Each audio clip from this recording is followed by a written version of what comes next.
Welcome back to the deep dive. Our mission here is always to take these complex topics, all the research, the data, our notes, and really distill it down into what's most important, what's surprising, and what you can actually use. That's the goal. And today, well, we're aiming high. We want to take your understanding of a disease maybe you thought was just a childhood thing, mumps, and really elevate it. We want you walking away feeling like a professional in the field. Absolutely. We're diving deep into Chapter 207 from our source material. Right, and it starts off mentioning a related topic, but then it really zeroes in on our main subject today, mumps. Precisely. So this deep dive, our mission is to really unpack the science, the epidemiology, how it spreads, where it's showing up, and the public health challenges that just keep sticking around with mumps. We're going beyond just the basics. Way beyond. We want to pull out those nuances that honestly might surprise you, even if you think you know mumps pretty well. We'll look at everything it's come back, which is fascinating in itself, how it actually affects the body on a microscopic level, and what that all means for, well, for you and for health efforts around the globe. Okay, so before we jump headfirst into mumps, Chapter 207 does give us a little context, starting with rubella, just briefly.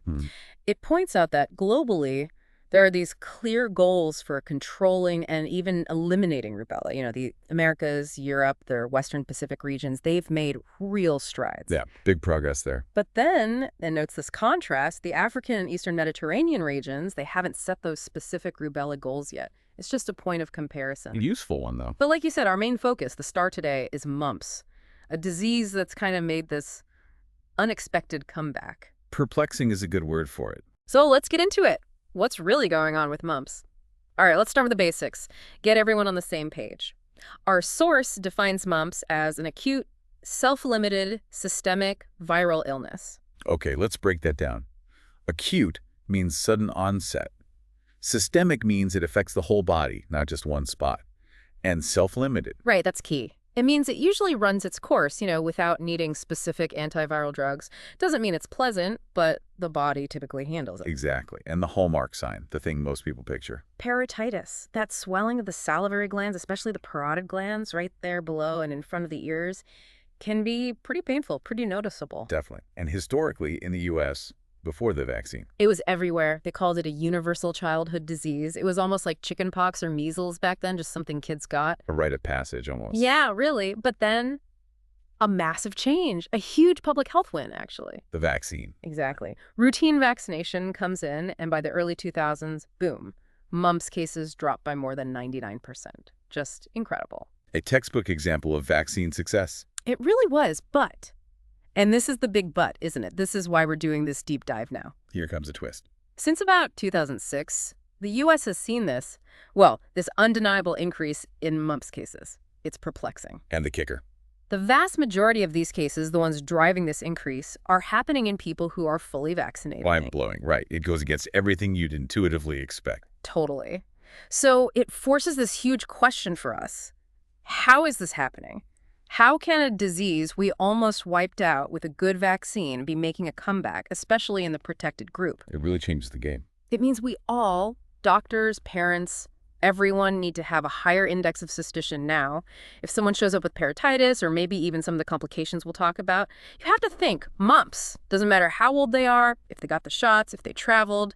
The situation has definitely shifted. That's the core paradox we need to get our heads around. And to do that, we need to start with the virus itself, the etiologic agent. Right. What is this thing? So, mumps is caused by a paramyxovirus. To get specific, it's in the rubeolavirus genus, part of the larger Paramyxoviridae family. Okay. And it's a single-stranded RNA virus. Now, that might sound technical, but that single-stranded RNA part is actually pretty important. Why is that? Well, generally speaking, RNA viruses tend to mutate faster than DNA viruses. They're a bit sloppier when they copy themselves. This means they can change, adapt more quickly. Ah, so that could potentially cause ongoing issues for vaccines designed years ago. Potentially, yeah. It adds a layer of challenge for long-term effectiveness. Now, thankfully, outside the body, the virus is a bit of a wimp. Oh. Yeah, it gets inactivated pretty easily by common things: formalin, ether, chloroform, heat, even UV light. So cleaning services, that helps control spread in the environment. But once it's inside a person, that's a different story. Right, so it's vulnerable outside, but stealthy inside. Pretty much. Yeah. Now, here's something fascinating. and really key to this whole puzzle we're discussing. Despite being found all over the world and causing slightly different patterns of illness, there's only one known mumps virus serotype. Only one. So shouldn't a vaccine targeting that one TELP work perfectly everywhere against all strains? You'd think so, right? That's the theory. But Yeah. it gets complicated. The virus encodes 7 major proteins, and one of them, called the small hydrophobic protein, or SH protein, shows a lot of variation between different strains. It's hypervariable. Okay, so the main virus type is the same, but this one protein piece can look quite different depending on the specific strain. Exactly. Think of it like, okay, all cars might be Toyotas, but the trim package, the color, the specific features can vary a lot. This SH protein variability is actually super useful for scientists doing molecular epidemiology. How so? By looking at the genetic sequence of that SH gene, they can essentially fingerprint the virus. Yeah. They can figure out its specific genotype. Ah, so they can track where it's spreading from, link cases in an outbreak, Yeah. that kind of thing. Precisely. It helps map transmission chains, understand how it's moving through a population, and watch how it might be evolving over time. Okay, so how many genotypes are there? Currently, we know of 12. They're designated A through N, but they skip E and M for some reason. So A, B, C, D, F, G, H, I, J, K, L, N. Got it. And does this matter for the vaccine situation? Hugely.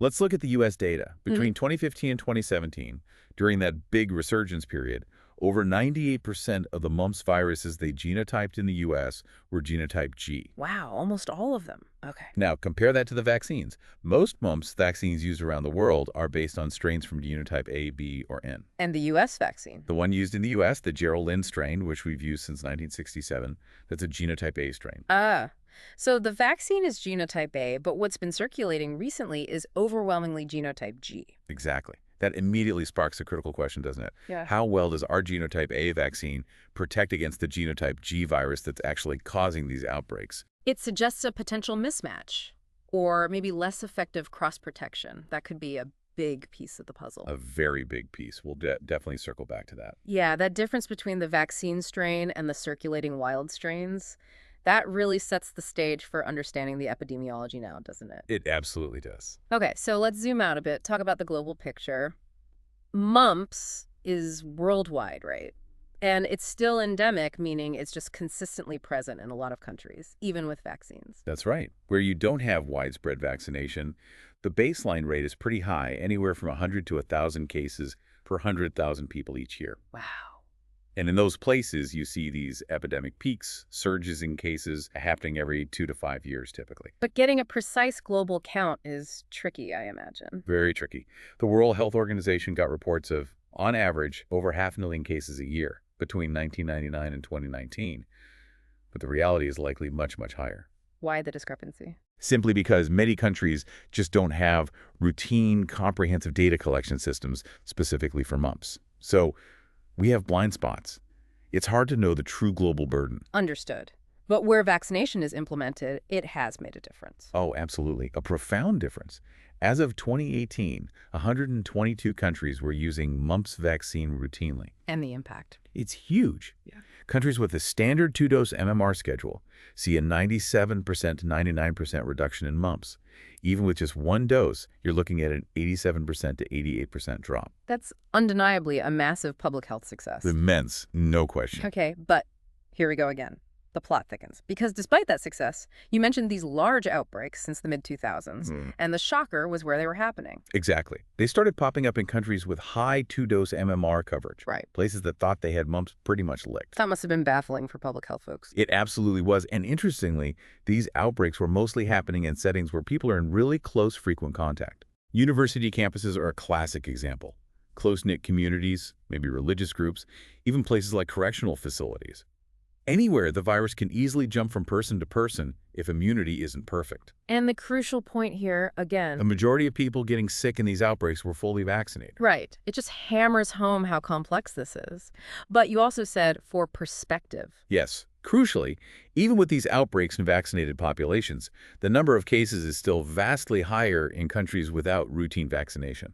So the vaccine is still working, still preventing the huge burden seen elsewhere, even if it's not perfect. Absolutely. Vaccination remains, without a doubt, our single most powerful tool against mumps.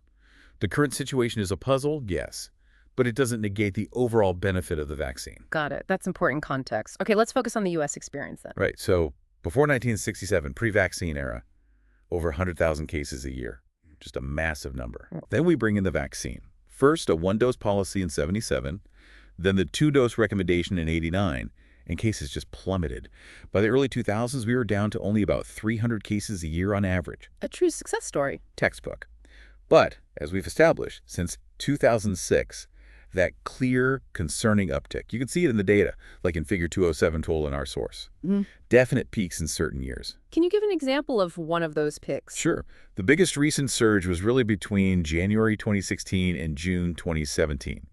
In that period alone, the U.S. saw 150 distinct outbreaks and over 9,000 cases tied to those outbreaks. And where were these happening? All over the place. Schools, universities, sports teams, churches, workplaces, even large parties or events. Really diverse settings. And the demographics, who was getting sick? Mostly, it was fully vaccinated young adults. University outbreaks were a big driver. But it wasn't just them. About a third of the cases were in kids and teenagers. And again, most of them were vaccinated too. So where does that leave us now in the U.S.? Is it considered eliminated? No, definitely not. As of 2020, mumps is officially considered endemic here, meaning it's just present, circulating at a low level with these periodic outbreaks. And notably, despite having the vaccine, despite this history, there are currently no national elimination goals for mumps in the U.S. Which brings us back to that big question, why not? If we have a vaccine that works, why aren't we aiming to wipe it out completely like we do for measles or polio? That is the central question, isn't it? And it leads us right into unpacking the why. Why are vaccinated people getting mumps? Getting a handle on this is absolutely critical for anyone working in this field or just trying to understand the current situation. And it's not just one simple thing, right? No, not at all. It's a combination of factors, a complex interplay that increases the risk even if you've had your shots. Okay, let's break those down. What's the first possibility? First is what we call primary vaccine failure. Basically, the vaccine just doesn't take in some individuals. For whatever reason, their immune system doesn't mount a strong enough response right after vaccination. So they never really developed immunity in the first place, even though they got the shot. Exactly. Second possibility. Maybe they did develop an immune response, but it was kind of weak. A low-level response that just isn't quite enough to fully protect them if they encounter the actual wild virus later. Okay, like building some defense, but not quite Fort Knox. Sort of. Third, and this is a really big one, waning immunity. Ah, immunity fading over time. Precisely. You get vaccinated, you develop good protection, but over the years, those protective antibody levels can gradually decrease. It's like a battery losing its charge.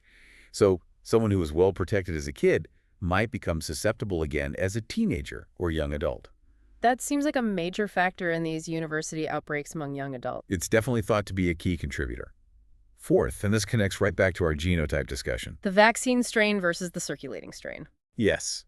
There's evidence suggesting that while the vaccine, Gerald-Lynn, genotype A, does a great job stimulating antibodies against itself, the antibodies it produces against the different wild-type strains, like genotype G, might be at lower levels to begin with, or they might fade away faster. So the immune system recognizes the vaccine strain perfectly, but its response to the slightly different real-world virus might be less robust or less durable. That seems to be part of the picture, yes. It's a subtle but potentially crucial mismatch. Okay.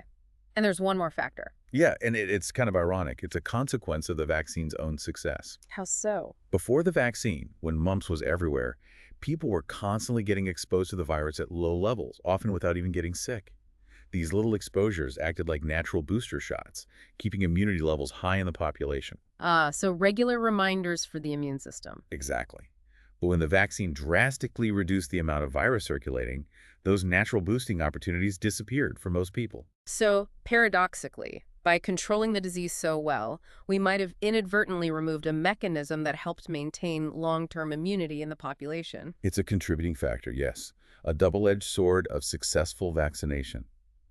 It highlights that this isn't simple. It's a dynamic situation between the virus, the vaccine, and our own immune systems over time. Wow, okay, that really clarifies why we're seeing this resurgence. It's not just one thing. Definitely not. It's a multi-layered problem. So, knowing that, let's shift to the virus itself. How does it actually cause disease? What's the pathogenesis? Right. How does it get in? Where does it go? What does it do? First off, a fascinating point, epidemiologically.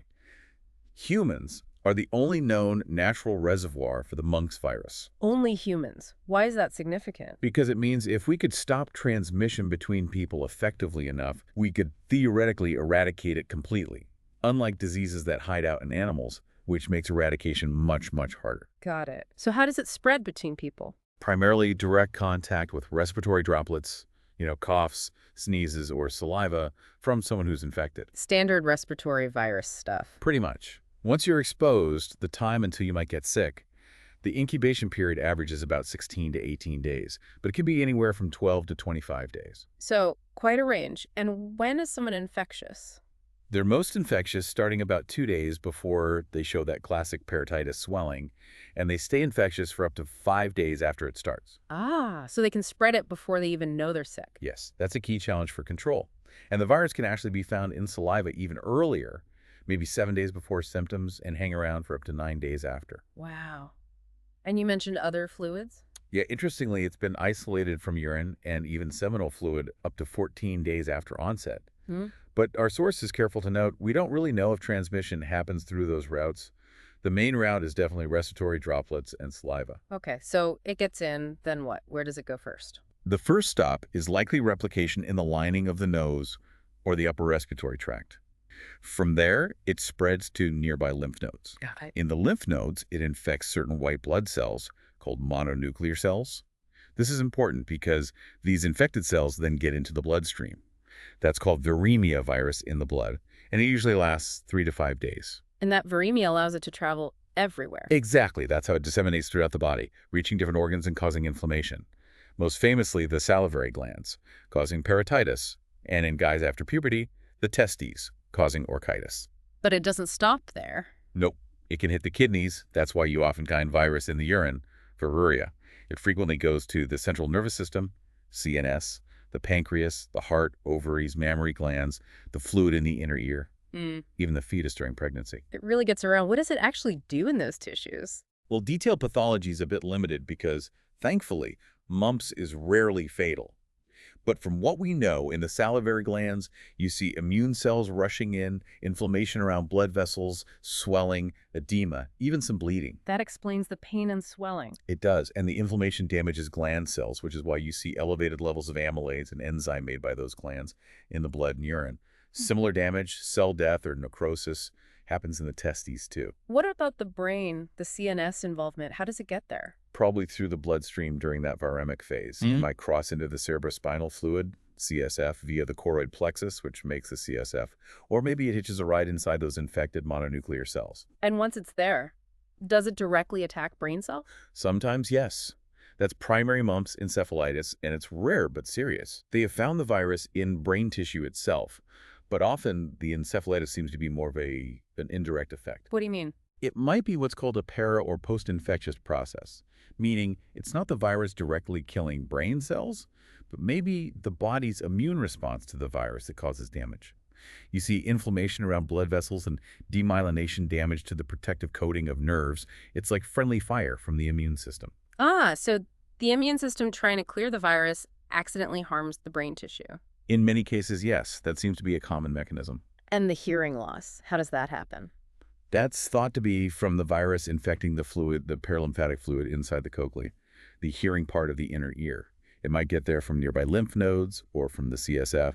Once inside, it can damage the crucial structures needed for hearing, like the organ of Corti. That can lead to temporary or rarely permanent deafness. Wow. And pregnancy, you mentioned it can spread to the fetus. Yes, there's evidence it can cross the placenta and infect the fetus, both early and late in pregnancy. Okay. And kidney involvement is common, but usually not serious? Right. Virus often gets to the kidneys, you see viruria, but severe kidney damage is very rare, usually benign. Okay, that's a really detailed picture of how the virus works inside the body. So given all that, how does it actually look when someone gets mumps? What's the range of symptoms, the clinical manifestations? It's incredibly variable. On one end, you have people who get infected and have absolutely no symptoms at all, asymptomatic. That happens in about 20% of unvaccinated folks. We don't know the exact rate in vaccinated people. So they could have it and spread it without ever knowing. Exactly. A major challenge. Then on the other end, you have the classic presentation with parotitis. And it's worth saying again, People who are vaccinated have a much lower risk of getting mumps at all, and if they do, they have a lower risk of complications. Right. So for those who do get symptoms, does the parotitis just show up suddenly? Often there's a lead-up, what we call a prodrome, for a few days before the swelling starts. What does that feel like? Pretty nonspecific, unfortunately. Low-grade fever, just feeling generally unwell or tired, malaise, muscle aches, headache, maybe loss of appetite, things you could easily dismiss as a mild cold or flu. Until swelling starts. Right. The parotitis itself usually lasts about 5 days, maybe 3 to 7 days, and it typically resolves completely within 10 days. And it's usually both sides of the face. Usually bilateral, yes, but the swelling might not start on both sides at the exact same time. And in about a third of cases, it's only on one side, unilateral. What does it feel like and look like? The gland gets swollen, tender to touch, and visually, that characteristic look is the swelling filling in the space between the earlobe and the angle of the jaw. Like in those pictures, figures 207, 2, and 3 in the source, it really shows that classic puffy cheek look. And patients often report. Earache is common. Pain in the jaw. It can be really uncomfortable to eat, swallow, or even talk because of the pain and swelling. And inside the mouth. If you look, the opening of the parotid ducts where the saliva comes out is often red and swollen too. Are other salivary glands involved? Sometimes the ones under the jaw, submaxillary, or under the tongue, sublingual, get involved, but less often than the parotids. It's rare for them to swell up without the parotids also being involved. Okay. And you mentioned a rare, more severe swelling. Yeah, in a small percentage, maybe 6% of cases, the swelling of the salivary glands on both sides can get so bad it actually blocks lymphatic drainage from the head and neck. What does that cause? It can lead to this pitting edema swelling you can press an indent into on the upper chest, the prosternal area. Often happens along with swollen lymph nodes under the jaw. And in really rare extreme cases, it can cause life-threatening swelling in the throat near the voice box, supraglottic edema. Wow. So even the typical manifestation can have unusual severe twists. It underscores that while often mild, it demands respect. Absolutely. Which leads us directly into the complications, because that's often the biggest concern with mumps, right? And you said they can happen even without the classic swollen cheeks. That's a crucial point, yes.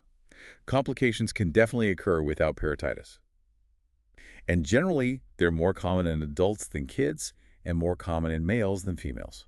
Why more in males? Primarily because of orchitis, the testicular inflammation, which only affects postpubertal males. Okay, let's break these down. Orchitis first, how common is it? It's the most common complication overall. In unvaccinated males after puberty, it can happen in up to 30%. That's almost 1 in 3. Wow. And in vaccinated males? Much lower, thankfully, down to about 6%. And it's very rare in boys before puberty. When does it typically show up? Usually during the first week of the parotitis, but sometimes it can be delayed, even up to 6 weeks later. Both tests involved. In about 10 to 30% of orchitis cases, yes. It's not always just one side. And the symptoms? Acute onset of testicular pain, tenderness, and significant swelling. The testes can get several times its normal size. There's usually fever, too. The worst pain and swelling might last a week, but the tenderness can linger for weeks. Okay, now the really worrying part. Long-term effects. This is a major concern. Testicular atrophy, basically shrinking of the affected testicle, occurs in 30 to 50% of cases of mumps orchitis. Half the time. That's significant. Very. And beyond that, it can lead to the development of anti-sperm antibodies, lower testosterone levels, and problems with sperm count, movement, or shape, things like oligospermia, anzopropellospermia, and acinospermia. Which can cause infertility. It can certainly lead to temporary sterility or subfertility. But here's an important point from our source. No studies have actually definitively assessed the risk of permanent infertility after mumps orchitis. So we know it can cause problems, potentially severe ones, but whether it leads to permanent inability to father children isn't fully established. Exactly. It's a significant gap in our knowledge and a source of considerable anxiety for men who experience it. Understood. What about complications in women? Oophorytis, which is inflammation of the ovaries, can happen. Rates are around 7% in unvaccinated postpubertal women, but thankfully much lower, less than 1% in vaccinated women. Symptoms might be lower abdominal pain and vomiting. Okay. Any others specific to women? Mastitis, or breast inflammation. The estimates for unvaccinated women are surprisingly high, up to 30%, again much lower, less than 1% in vaccinated women. All right. What about other organs? Pancreatitis. Inflammation of the pancreas. Occurs in about 4% of unvaccinated cases, less than 1% in vaccinated. The main symptom is abdominal pain. But diagnosing it can be tricky. Yes, because amylase, an enzyme level often used to diagnose pancreatitis, is also produced by the salivary glands. So if someone has pancreatitis, their amylase might be high just from that. So how do you tell? The key is to also check the serum lipase level. Lipase is much more specific to the pancreas. If both amylase and lipase are elevated, that strongly points towards pancreatitis. Got it. Good clinical tip. What about hearing loss? Can occur in up to 4% of unvaccinated, less than 1% of vaccinated. It's usually sudden, just in one ear, and often temporary, which is good news. Might come with dizziness or balance issues, too. But permanent hearing loss is possible. Bilateral and permanent loss is rare, but yes, it can happen. Another reason to take mumps seriously. Definitely. And then there's the CNS involvement, the brain and nervous system. You said the virus really likes nerve tissue. Highly neurotropic, yes. And it's surprising how often there's some level of subclinical involvement. Up to 55% of patients might show inflammatory cells in their spinal fluid, CSF pleocytosis, even if they have no neurological symptoms. Wow. So the virus gets there often, but doesn't always cause obvious problems? Right, symptomatic CNS infection is less common, but more serious when it happens. Like aseptic meningitis. Right, inflammation of the membranes around the brain. Rates are up to 10% in unvaccinated, but less than 1% in vaccinated. It typically shows up about 5 days after the parotitis, with symptoms like stiff neck, headache, drowsiness. Is it dangerous? Thankfully, it's usually self-limited. It resolves on its own without significant risk of death or long-term problems. Okay. But then there's encephalitis. Yes, inflammation of the brain tissue itself. Much rarer, less than 1% of patients overall, but much more severe. Symptom? High fever, significant changes in consciousness, seizures, maybe focal neurological signs like weakness on one side, brainwave tests, EEGs might be abnormal. And the outcomes? Sometimes there are permanent neurological problems left behind, and outcomes tend to be worse in adults than in kids. There's even a mortality rate associated with mumps encephalitis, around 1.5%. That's sobering. Are there other CNS issues? Occasionally, yes. Things like cerebellar ataxia, problems with coordination, facial palsy, transverse myelitis, spinal cord inflammation, hydrocephalus, water on the brain, Guillain-Barré syndrome, even flaccid paralysis have been reported. It's a long list of potential, though rare, neurological complications. Goodness, it really underscores the systemic nature of this virus. It certainly does. And the list keeps going, doesn't it? There are other, even more unusual complications. There are. Though rare, you can see cardiac involvement like myocarditis, heart muscle inflammation, or even extremely rarely, a severe condition called endocardial fibroelastosis. But maybe more subtle heart effects are common. Possibly. Abnormal EKG findings have been reported in up to 15% of mumps cases, suggesting the heart might be affected more often than we realize clinically. What else is on the rare list? Things like thyroid inflammation, thyroiditis, kidney inflammation, nephritis, arthritis, liver problems, hepatic disease, eye inflammation, keratuveitis, and a bleeding disorder called thrombocytopenic purpura. You mentioned kidney issues earlier. Right. Abnormal kidney function tests are common during mumps, but severe, dangerous nephritis is very rare. Okay. And what about specific situations like pregnancy? Generally, mumps in pregnant women isn't thought to be more severe than in non-pregnant women, and the evidence linking it to increased risk of miscarriage or fetal death is considered inconclusive. That's somewhat reassuring. What about getting mumps again? I thought once you had it, you were immune. That was the classic thinking. But we now know that both true reinfection, getting it after having it naturally, and recurrent infection, where swelling goes away then comes back weeks or months later, can happen. Really? Is that common? It used to be thought very rare, but recent data suggests it might be more common than we appreciated. Another complexity. Absolutely. But despite this whole scary list of complications, death from mumps is Exceedingly rare, especially with modern medical care. That's important to keep in perspective. okay. So given this huge range of possibilities, from no symptoms to classic swollen cheeks to all these varied complications, how on earth do doctors figure out if it is mumps and not something else? That brings us to diagnosis, and especially differential diagnosis. Exactly, ruling out the imposters. Our source says mumps is the only cause of outbreaks of parotitis. Right. If you see a cluster of people with swollen glands, mumps is basically the only infectious cause. However, individual sporadic cases are different.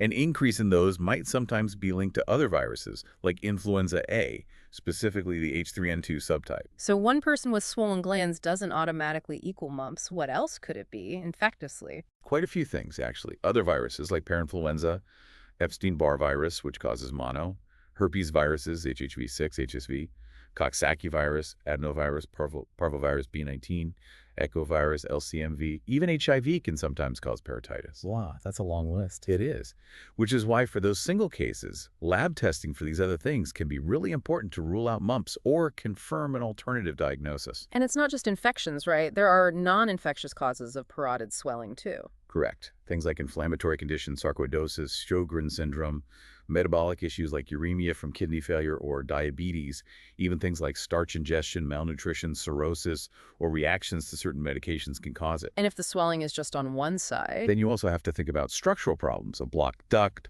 a cyst, or even a tumor in the gland. okay. And what if there's no parotitis? What if someone just has, say, meningitis or orchitis? That's when lab diagnosis becomes absolutely critical. If the classic sign isn't there, but other mumps-like complications are, you really need lab tests to confirm if mumps is the culprit. And we also need to think about things that mimic the complications themselves. Definitely. Like testicular torsion, a surgical emergency where the testicle twists can look a lot like orchitis, needs to be ruled out quickly. And orchitis itself isn't always mumps. No. Bacterial infections from the urinary tract or prostate, STDs like chlamydia or gonorrhea, or other viruses like Coxsackie, varicella, CMV can also cause testicular inflammation. Same for ophiritis. Yes. FTDs are also in the differential for ovarian inflammation. And for aseptic meningitis, lots of other viruses, especially enteroviruses, can cause an identical clinical picture to mumps meningitis. It really paints a picture of how challenging diagnosis can be just based on symptoms alone. You really need the lab. Absolutely. Especially now with the changing epidemiology. Laboratory confirmation is key. So let's talk about that lab diagnosis. How is it confirmed? Virologic methods looking for the virus itself or its genetic material are preferred. Serology, looking for antibodies in the blood, can also help. But there's a big but, especially with vaccinated people. A huge caveat, yes. And this is critical for professionals to understand. A negative lab result, whether it's virology or serology, does not rule out mumps if the person has clinical signs strongly suggesting it, especially in someone who's been vaccinated. Why is that? Are the tests less sensitive in vaccinated people? It can be more challenging. Viral shedding might be lower or shorter. The antibody response can be different, as we'll discuss. It just means you can't hang your hat entirely on a negative test if the clinical picture screams mumps. Okay, so focusing on virologic methods first, what's the preferred approach? RT-PCR, reverse transcription polymerase chain reaction. It detects the virus's RNA, its genetic fingerprint. It's sensitive, specific, and relatively fast. What about growing the virus, viral culture? That's also an option, but it takes longer. PCR is generally preferred for speed.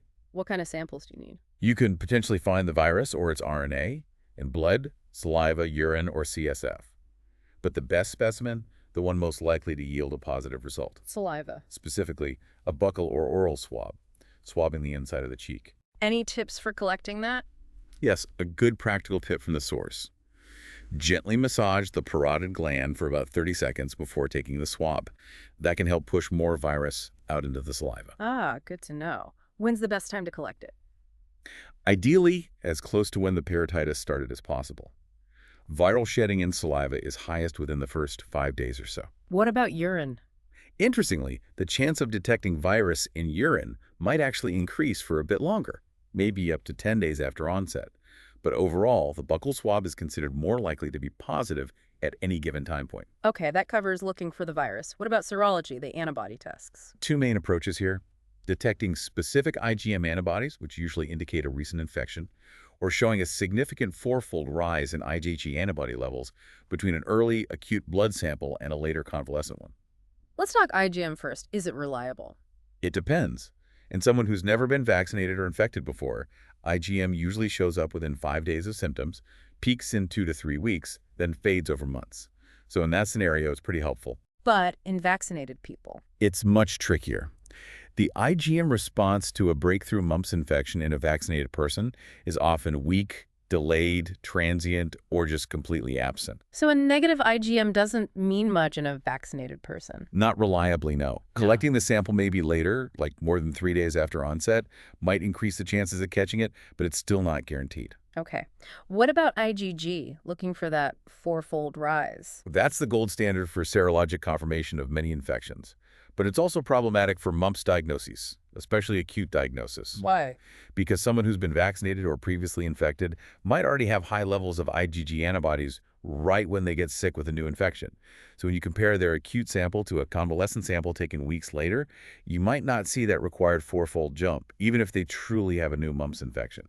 The baseline is already high. So a single IgG level isn't very helpful for diagnosing current illness either. Generally not recommended for that purpose, no. It basically just tells you they've encountered mumps antigen before, either via vaccine or infection. Wow. These lab challenges really highlight the difficulties in confirming mumps definitively, especially in our current vaccinated population. It takes real expertise to interpret these results correctly. It absolutely does. Yeah. You need to consider the clinical picture, the vaccination history, and the limitations of the tests together. Okay, so we've navigated the tricky path of diagnosis. What about actually doing something about it? Let's talk treatment and prevention. Treatment first, what's the approach? The good news here is that, as we said, mumps is usually self-resolving. So there's no specific antiviral drug you take to kill the virus.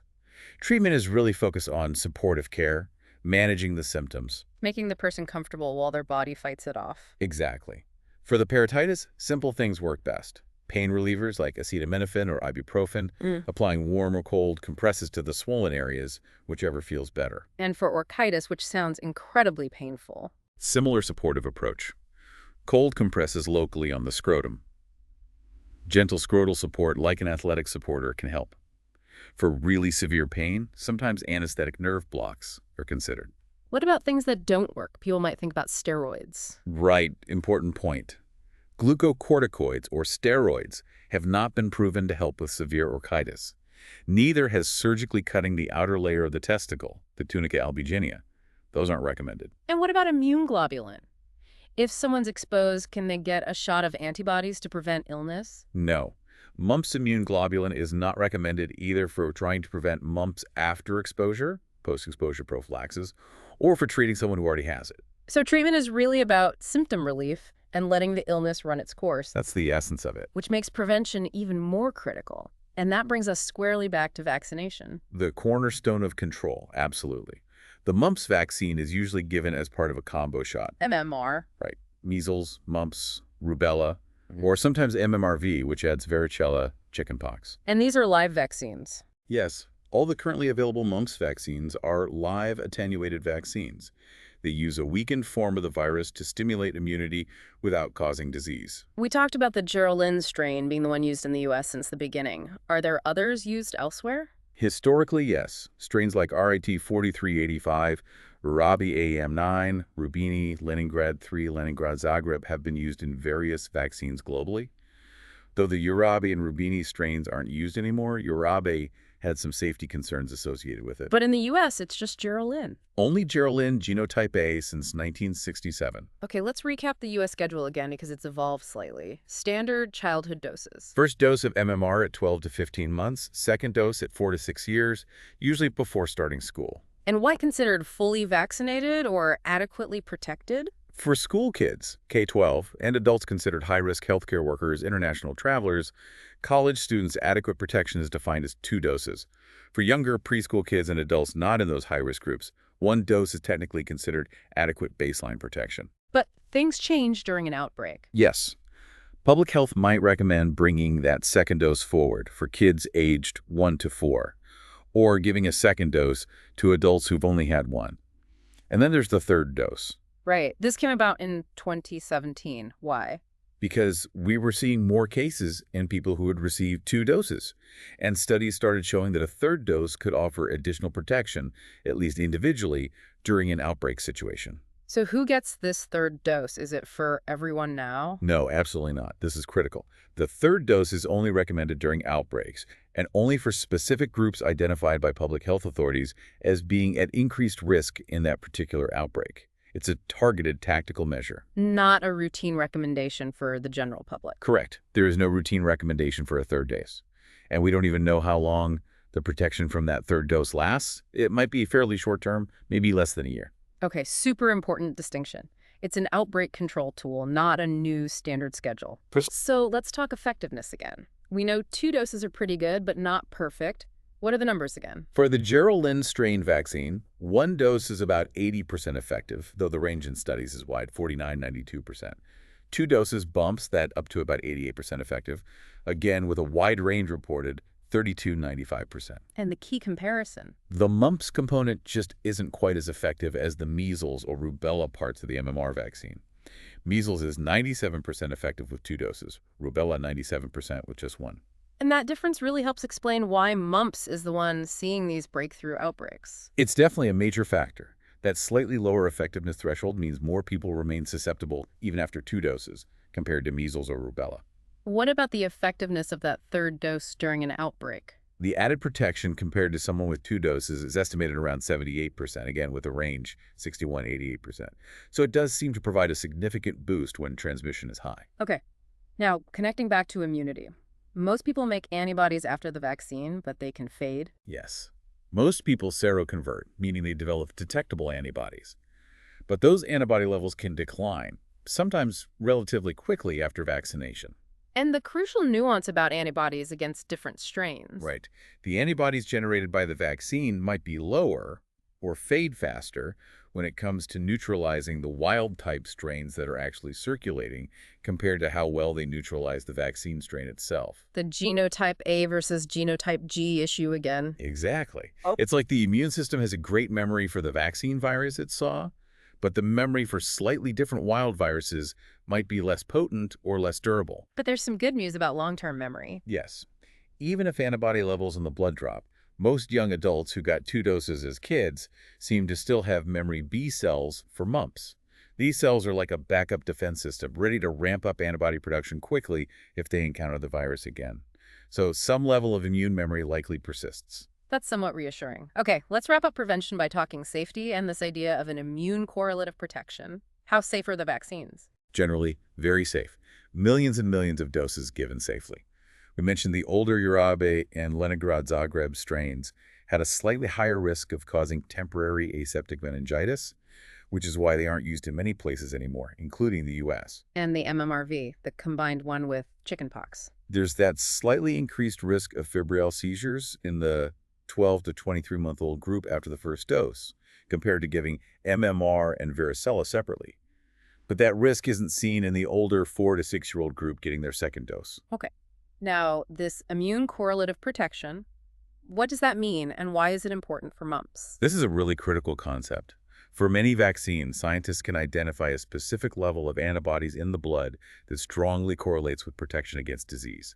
If your antibody level is above that threshold, you're considered immune. Like for measles or hepatitis B. Exactly. But for mumps, we don't have that. There is no known immune correlate of protection. Wow.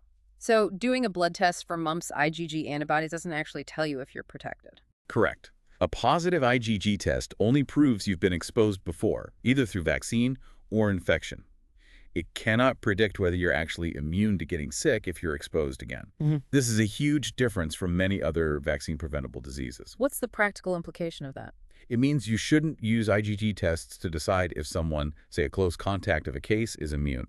A positive test in that situation might just reflect their past vaccination, or it could even indicate they're in the early stages of infection themselves. It can give a false sense of security. Got it. So don't rely on antibody tests to gauge immunity. And what about giving the vaccine after exposure? Also not recommended.